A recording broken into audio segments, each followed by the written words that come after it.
ये कहानी है एक इंसान की जिसने 400 से भी ज्यादा दिन तक दुनिया के सबसे बड़े और बेरहम समंदर पैसिफिक ओशन में जिंदगी और मौत की जंग लड़ी, वर्ल्ड रिकॉर्ड बनाया और 14 महीनों बाद वह जिंदा वापस भी आया।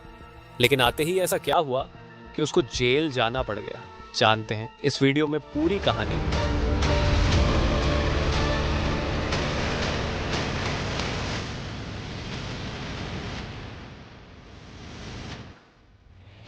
पैसिफिक ओशन का नाम सुनते ही लोगों को पसीने आ जाते हैं। देखिए, पूरी दुनिया में 71% पानी है जो डिवाइडेड है 4 ओशन में, जिनके नाम है Atlantic, Pacific, Indian and Arctic. सबसे बड़ा ओशन पैसिफिक है। ये इतना बड़ा है कि जमीन का कुछ हिस्सा जो 165 मिलियन स्क्वायर किमी बनता है, ये अकेला ओशन 148 मिलियन स्क्वायर किमी को निगल सकता है। इस ओशन पर कुछ ही आइलैंड्स हैं जो बहुत ही छोटे हैं और कुछ तो ऐसे आइलैंड्स हैं जिन पर आज तक कोई इंसान जा भी नहीं सका। अब अगर गलती से भी कोई इंसान पैसिफिक ओशन में गुम हो जाए तो उसको ढूंढना तकरीबन नामुमकिन है। पैसिफिक ओशन में 14 महीनों तक जिंदा रहने वाले इंसान का नाम था जोश सल्वाडोर एल्वारेंगा। इस इंसान के पास 7 फुट की छोटी सी बोट थी जिस पर सीधा लेटा भी नहीं जा सकता था, और यह बंदा 1 साल से भी ज्यादा इस बोट पर जिंदा भी रहा। समंदर की बेरहमी का भी मुकाबला किया और वर्ल्ड रिकॉर्ड भी बनाया जो आज तक कोई और इंसान तोड़ भी नहीं सका। जोश सिर्फ अपनी किस्मत से मजबूर था कि वह इस बदतर मुश्किल में फंस गया। यह बात है 2012 की। हौजे 36 साल का एक एक्सपीरियंस मछेरा था जो मेक्सिको के एक गांव कोस्टा अजुल में रहता था। 17 नवंबर 2012 में जोश और उसका एक साथी मिलकर फिशिंग करने निकलते हैं। रोज की तरह अपनी 7 फुट की छोटी सी बोट पर इस बोट पर ज्यादा दूर जाकर मछली नहीं पकड़ सकते थे क्योंकि बोट बहुत छोटी थी जिस पर एक इंजन और एक ही फ्रिज था, तो यहाँ कुछ ही मछलियां पकड़ सकते थे। दोनों ने 30 घंटे में वापस आने का फैसला किया। दोनों निकल पड़ते हैं। मेक्सिको के किनारे से 120 किमी दूर अपना जाल समंदर में बिछा रहे होते हैं कि अचानक एक खतरनाक समुद्री तूफान उनको अपनी तरफ आता नजर आता है। वक्त बचाने के लिए वो जाल को भी वहीं छोड़ देते हैं और बोट को फुल स्पीड पर भगाते हैं। मुसलसल 6 घंटों तक वो किनारे से सिर्फ 20 किमी ही दूर थे कि बोट का इंजन अचानक खराब हो जाता है। उनको किनारा भी दिख रहा था और उनका गांव भी तूफान काफी पीछे रह गया था। उनके पास एक रेडियो था जिसके जरिए उन्होंने अपनी लोकेशन अपने बॉस को भेज दी और जवाब का इंतजार करने लगे।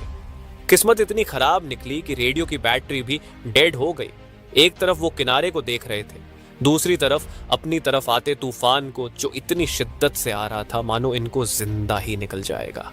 तूफान के साथ हवाओं की शिद्दत इतनी तेज थी कि उनकी बोट किनारे से दूर होने लगी। कुछ ही देर में किनारा भी मंजर से हट गया और तेज लहरें इनको दूसरी तरफ खींचने लगी। इनके बॉस तक जब वो मैसेज पहुंचा तो बहुत देर हो चुकी थी। बॉस ने एक सर्च पार्टी भेजी इनको ढूंढने के लिए, लेकिन हर गुजरते लम्हे जोश की बोट दूर से दूर होती गई। तूफान की वजह से ये लोग ना तो कुछ देख पा रहे थे और ना कुछ समझ पा रहे थे कि अब वो किस जगह पर हैं और किनारा किस तरफ है। हैरानी की बात यह है कि सिर्फ 5 ही दिन में इनकी बोट किनारे से 450 किमी दूर पहुंच चुकी थी। छोटी बोट होने की वजह से इनको ढूंढ पाना और भी मुश्किल हो रहा था। ना इनके पास कोई फ्लेयर गन थी, ना इनके पास कोई ऐसी चीज थी आग लगाने के लिए ताकि यह धुएं से किसी को सिग्नल देकर बुला सके। दोनों एक दूसरे को देखकर मन ही मन में सोचने लगे कि शायद अब बचना मुश्किल है। 2 दिन पहले ही खाना भी खत्म हो चुका था। मछली पकड़ने के लिए भी उनके पास अब कोई साजो सामान नहीं था क्योंकि जाल वो पहले ही छोड़ के आ चुके थे। दोनों का भूख से बुरा हाल था कि अचानक एक पंछी उनकी बोट पर आकर बैठ जाता है। ये दोनों एक दूसरे की तरफ देखते हैं और एकदम से उस पंछी पर हमला कर देते हैं, लेकिन उसको पकड़ नहीं पाते।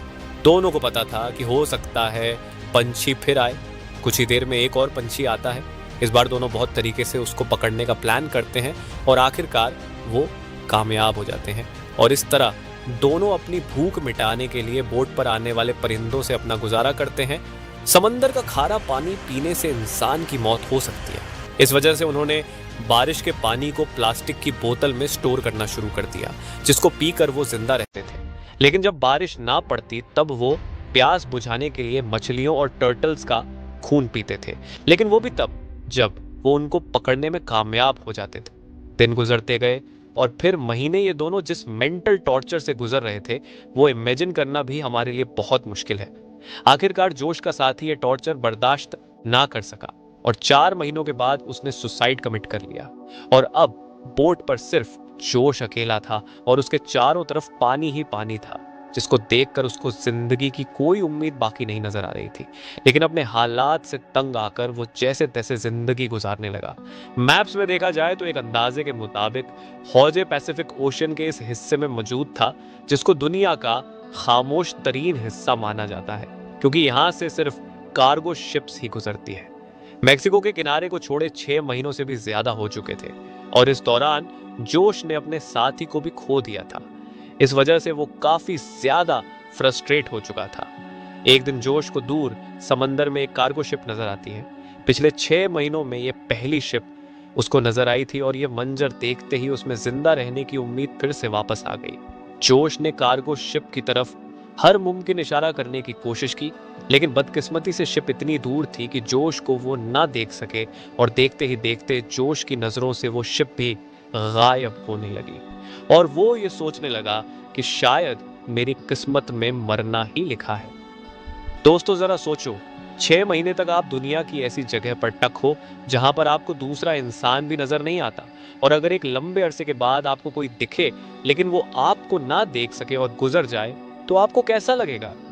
11 महीनों के बाद हौजे अपनी इस छोटी सी बोट पर 8,000 किमी ट्रेवल कर चुका था।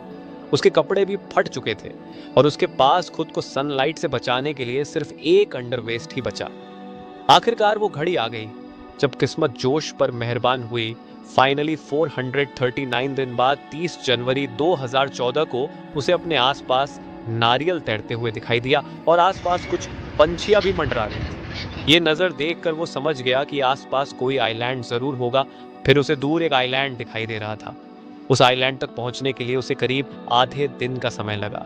जैसे ही बोट उस आइलैंड के करीब पहुंचा, वो बोट से जंप करके आइलैंड की ओर तैरने लगा और फाइनली महीनों गुजारने के बाद वो एक ठोस जमीन में पहुंच गया। दरअसल इस आइलैंड को इबोन ओटोनी कहा जाता है, जो कि दुनिया का सबसे छोटा आइलैंड है। ये ऊपर वाले का चमत्कार ही था कि हवाओं का रुख कुछ इस तरह से उसके बोट को मोड़ दिया कि उसका बोट उसे छोटे से आइलैंड की ओर ले गया। अगर वह गलती से इस आइलैंड तक नहीं पहुंच पाता या फिर थोड़ी सी हवाओं का रुख इधर से उधर होता तो वो आइलैंड तक कभी पहुंच ही नहीं पाता, और फिर अगर वह जिंदा बच पाता तो शायद 5,000 किलोमीटर दूर फिलीपींस के टापू को ही देख पाता। पर जोश की किस्मत अच्छी थी कि वो इबोन ओटोनी आइलैंड पर पहुंच गया।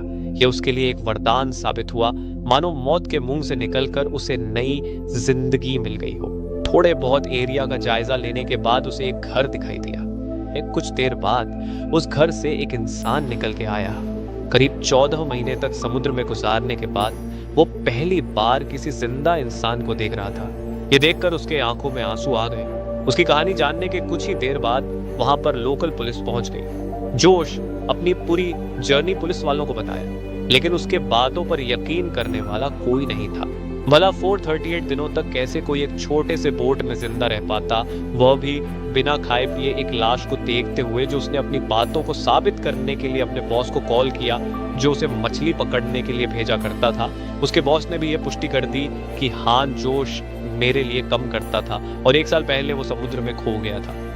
अब क्योंकि वो किसी और कंट्री में पहुंच चुका था, वो भी बिना वीजा के, इसीलिए कुछ दिनों के कानूनी कार्यवाही करने के बाद उसे वापस मेक्सिको भेज दिया गया। लेकिन यह जर्नी अभी खत्म नहीं हुई थी।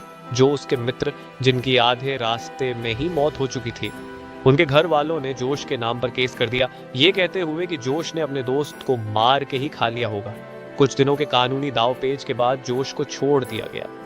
उसके कुछ दिन बाद उन्होंने एक बुक 438 डेज पब्लिक किया, जिसमें उन्होंने अपने पूरी कहानी को लिखा था। जाने अनजाने में अपनी जिंदगी को बचाते बचाते उन्होंने एक ऐसा वर्ल्ड रिकॉर्ड बना दिया जिसे तोड़ने की हिम्मत भी कोई नहीं करना चाहेगा। जोश की कहानी हमें इस तरह प्रेरित करती है कि जिंदगी में चाहे कितनी भी मुश्किलें आ जाएं, हर मुश्किलों का समाधान जरूर होता है। वीडियो एंड तक देखने के लिए शुक्रिया। मिलते हैं अगले वीडियो के साथ।